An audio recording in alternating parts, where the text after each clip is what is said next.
This is actually crazy. I am running Resident Evil 8 Village on a cell phone and it doesn't look horrible. Like, what is happening? Just to put it in perspective, this is the game on the iPhone 15 Pro Max, 15 Ultra Deluxe, whatever, spicy Happy Meal. And this is it running on my PC. Granted, this is the start screen, but I was expecting it to look like somebody had just smeared butter all over my monitor. And honestly, especially on the smaller display that this is playing on, like, it's not bad. And just in case anybody's doubting that this is running in real time, like, as you can see here, if we swipe down, you can see it's all happening. I mean, this is actual madness. This is magic. Furthermore, you can pair like a gaming controller to the iPhone and you can play using this. This is a little crazy. I'm sorry, I'm just a little shocked. Are there graphical options? There are. Okay, so it's rendering by default at 1560 by 720. You can't actually, oh, you can change it. Why does it let you change it? Oh, that's weird. Okay, you can alter it. Is it gonna let me go to like full HD? No, okay. Oh, well, that's pretty good. It's like widescreen. So you can do that. Yes, keep the resolution. And then they have all of these things. And as you can see, most of the graphical settings are on low or off, which is to be expected. I mean, it's on a mobile freaking device, but I mean, let's go back to defaults and we'll let it render at what they think it should render and we'll see how it looks. Oh, they even have different presets: balanced, performance, recommended, or graphics. I'm gonna do just recommended, straight recommended. What is this iCloud option? Oh, you can like upload or download save files? Dude! Okay, if this is like the future of gaming, where they release big games on console and PC, and then they later bring it to iPhone, this is breaking my brain. This is actually impressive. Okay, but I mean, it might play like garbage. Let's see how it plays. New game. We're gonna go standard and see what we're dealing with. This is so weird. It's on like the little bitty phone screen, so I'm just gonna like stare down and try to look at it. Okay, it looks good, but the lip syncing is totally off. Is it gonna stay off? There. She's asleep. Yeah, it's staying off. What is with the creepy story? She's only 6 months old. Woman at the store said it was traditional. I mean, it doesn't, again, it doesn't look bad, Besides, especially on the phone screen. And here we are actually in the game, playing in real time. And like, dude, it doesn't look that bad. What is going on? This is madness. Okay, we're gonna put the baby down. And I mean, there's a little bit of hitching. There's some stuttering here and there. We'll see if that keeps up. But honestly, it's not terrible. And if we tweak the settings and like prioritize performance, oh, I don't think we can do it. Yeah, I don't think we can do it in the game. We have to do it from the main menu. But honestly, like, this is just wildly impressive. Oh, the weird pumpkin-headed baby. It's like I said to your mom. That book's too scary for you. I know. The opening of this game is really trippy and weird. I'm gonna say it. I'm gonna be honest, guys. Like, I could see taking this on a plane and using it instead of like lugging out a big ROG Ally or something. I mean, it's not the end-all be-all solution to mobile gaming for big titles like this, but just the convenience of having your phone on you, being able to just take it out of your pocket and then either use the touchscreen controls or just throw this in your backpack or something and have it connected, or get like one of the other more attachable controllers like the Backbone or something like that. This is a game changer. I mean, I've known that these iPhone devices are crazy powerful for a long time. I didn't realize they were this powerful. This is ridiculous. Okay, for sake of spoilers, I'm gonna skip past this little bit just because I don't want this to be spoiled if somehow you haven't played the game yet. So we'll just move right along. Okay, and here we are an indeterminate amount of time later, cold and bloodied and bamboozled. I will also say, I think the game is actually running smoother on the phone than it comes through with the capture. And I think it's probably because we're doing like, you know, the USB-C to HDMI conversion. And so the phone's trying to do that and play the game. So there's a little bit of extra steps. And so it ends up being a little delayed and like a little stuttery. But I'm going to be real. It is at a smooth 60 on the phone itself. Which, again, is just wild. And by the way, I should mention that this is actually still the free portion of the game. So you can buy it at full price. I think they were charging $40 for the game and $20 for the DLC. But you can actually download it, play it on your phone through the first like chapter or so, just to see how it runs. And you can make up your mind at that point if you want to actually get it. So it kind of has a built-in trial period, which is pretty cool. Ooh, are we going to see a ghosty ghoulie? A ghoulie ghosty? Oh, there's something there. Oh, it's a crow. Oh, okay. Well, let's keep going. Weird stuff you find in the forest. Okay, we're gonna go through this door, see who we meet. Hello, strangers. Can I cuddle? It's cold. I should also probably point out that this game is actually running with like full HDR supported, because of course it's on the iPhone and the iPhone supports HDR through its display. So you actually get much more nuanced color and gradients of black and gray, which doesn't actually come through very well in the capture because we're kind of converting it to standard definition so that it works better for our recording equipment. But it looks really good, honestly. Like I'm very impressed. Oh, baby.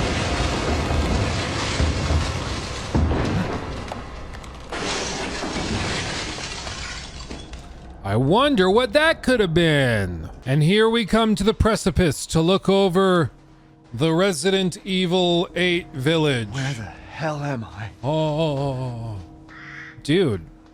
Again, this is running on a cell phone. Like, am I the only one that's brain is just broken? Look at that. That's on a thing that goes in the pocket next to your butt. And it's running and it's also a phone. Like it doesn't just do this. It's also a phone and it's able to run this. Like, again, blown up on this larger capture because of course we're recording this at 4K. So it'll make the low resolution much more obvious. But honestly, like on a phone, this does not at all look bad. I mean, this actually looks very, very good. I think you can get away with some of the lower settings that they've put on here simply because the screen display size is smaller. And I mean, this is not only playable, this is actually like actively enjoyable, I think. I could see myself replaying all of it on my phone now, and it's breaking my brain. Like, what? This is just crazy to me. Okay, let's see how faces look again. Maybe they're out. I don't think so. I think they went out to heaven forever. Look at this. This is not... Oh no, my bedroom's a little messed up. They're gone, dude. So as we go into these bigger sections that have a little bit more open space, I can definitely feel the frames dipping at times. So like as we move up here, it probably drops into the high 20s at a couple spots. Especially when there's sequences of heavy movement or there's some scripted thing happening. Like right there, it dips a lot. But, I mean, again, you can't really complain that much. And this, bear in mind, is not even the performance mode. This is still the recommended kind of balanced mode. So if you put it on performance and lower the resolution even further, I'm sure it runs even smoother. There's my knifey knife. Love to see it. Hello? Anybody home? Let's see. So there's some frame dips. It's loading the sequence in. No, friendly. Oh. Who are you? Who sent you? I'm your best friend. There was an accident down the road and... How do the faces look? What's going on?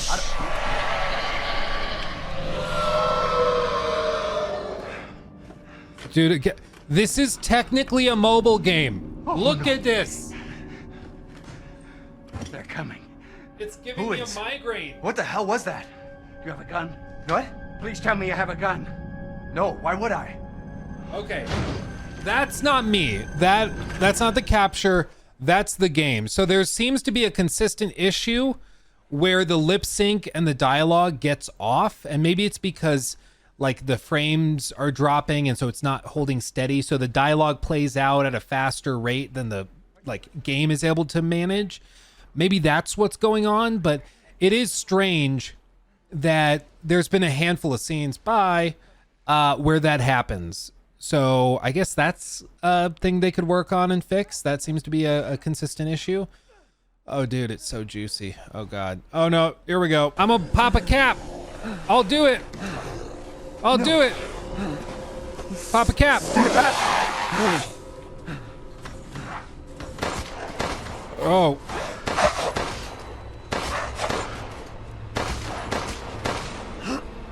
Wants me to guard. This is a tutorial. I remember this.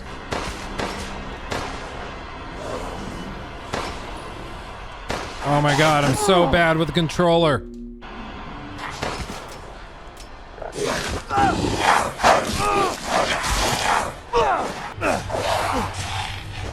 There we go. Okay. What the hell? Okay, I told you guys, I'm not great with a controller.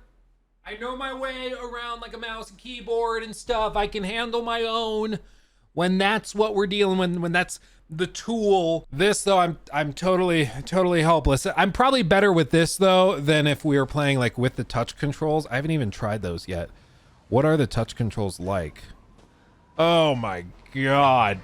Oh no, I don't like touch controls. Okay.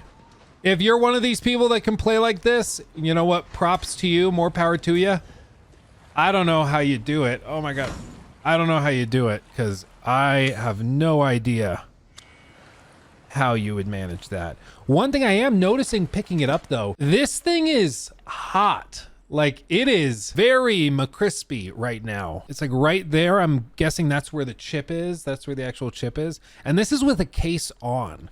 So I would imagine the longer we play, the more toasty it becomes. I mean, I guess that's to be expected. It's doing a lot of work right now to do this. So can't complain that much. But you know what? It does make me curious if leaving this running for some period of time is going to cause it to overheat and like shut down or require you to close the game for a while or something. So I'm going to leave this running with power plugged in and everything for a while.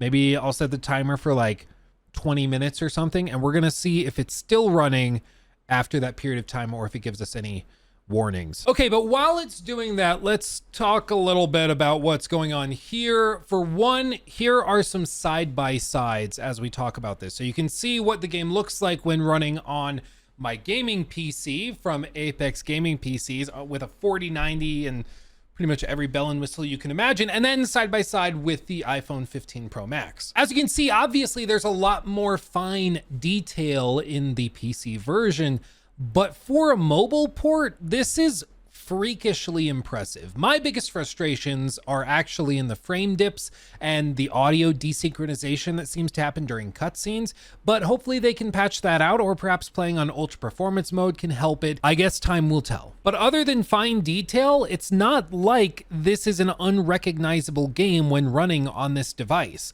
I don't know if you've ever tried to play The Witcher 3 on the Switch. That is a borderline unrecognizable game. I mean, when you go from the full version on like a modern console or PC and then try to play on the Nintendo Switch, it's seriously like somebody's playing it on a Game Boy Advanced or like a potato. I mean, seriously, just look at this. It barely even looks like the same game. And granted, that was a Nintendo Switch. It wasn't necessarily meant to run games like The Witcher 3 when they were at least initially designing it. But that's basically the type of port I was expecting to see here. I was thinking that it will look really rough, but it's technically playable, so it's technically a valid port. But honestly, This is way better than I was expecting. Graphically, it's still quite impressive. The iPhone's display is certainly better than something on, say, the Switch or even like a Steam Deck or an ROG Ally. And the convenience factor is huge because you're always going to have this on you anyways.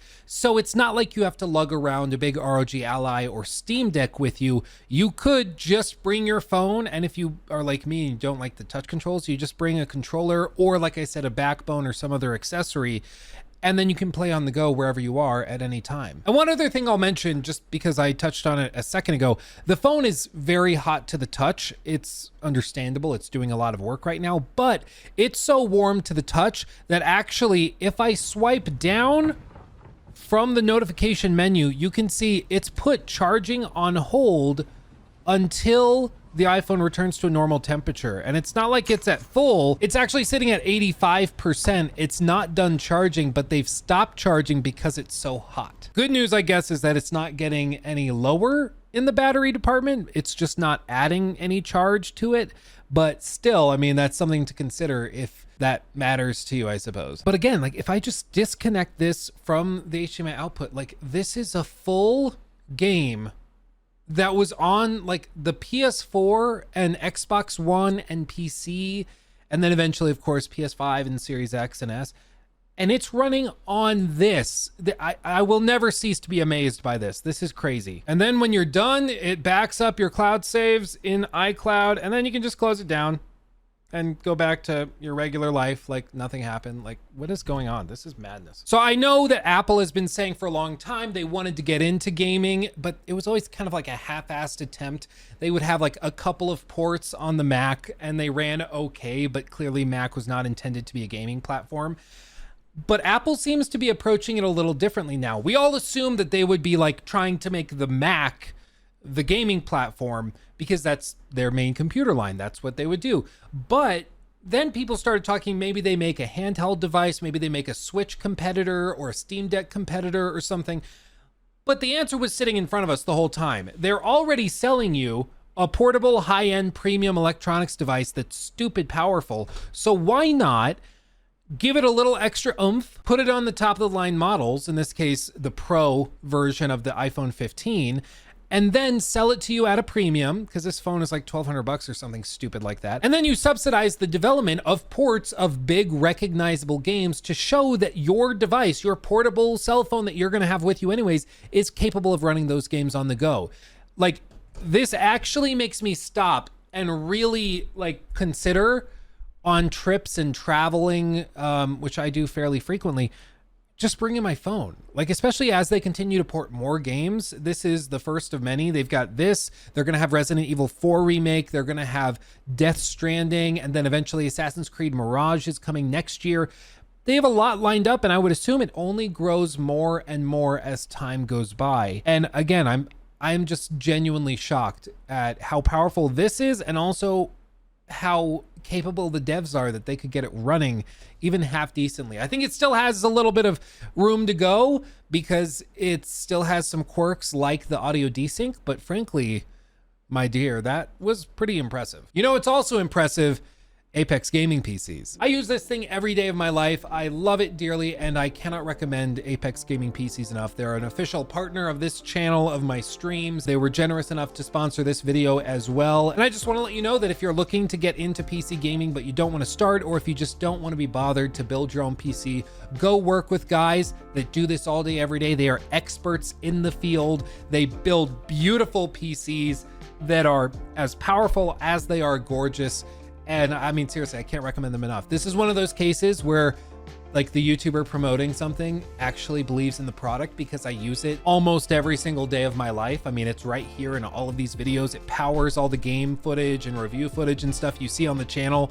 So you know you're getting a product that at the very least I actually believe in, and I can't recommend working with Apex Gaming PCs enough. They are a great team and they do great work. I'll have them linked down in the description box below or in the pinned comment. Make sure to use my promo code and those links. You'll be helping out me, you'll save a little bit of money, and you'll get yourself an awesome computer all at the same time. But with that having been said, let me know what you think of gaming on the iPhone. Do you think this is actually potentially a game changer? Do you think Apple's going to continue doubling down? My prediction is that Apple is only going to continue putting money into this. They're going to start to pay off more and more developers to port their games from the last 5-6 years over to the iPhone. And I wouldn't be shocked if in a few years' time we have games like The Witcher 3, or perhaps even a partnership with Sony and PlayStation where they bring some of those PlayStation first-party titles over to the iPhone after a little while. I mean, if they're willing to bring them over to Steam and the Epic Game Store and places like that, why wouldn't they bring The Last of Us Part 1 or Spider-Man or God of War to the iPhone if this thing's capable of running similarly sized games? Like, why wouldn't they do that? Imagine being able to play like The Last of Us on your phone, like with official support. You know what? I'm freaking myself out. I can't think about this anymore. It's breaking my brain. But you know what also breaks my brain? Your wonderful support, watching these videos, supporting them with likes and comments and subscribing. I'm just humbled every day that people would want to listen to me ramble. So never think I take it for granted. I really don't. You humble me every day, and I appreciate you. But with that, I'm gonna go drink some tea because I am so bedeviled by this that I'm causing my throat to go out. So I'm gonna go try to remedy that. Thank you for watching. I love you all. Have a merry, happy, crazy Halloween. And if you're watching this after the fact, have a nice November. Anyway, thanks for watching. Love you all. Merch in the description box, all that stuff. You know where to go. Blah, blah, blah. See you in the next one. Hugs and kisses. Bye-bye.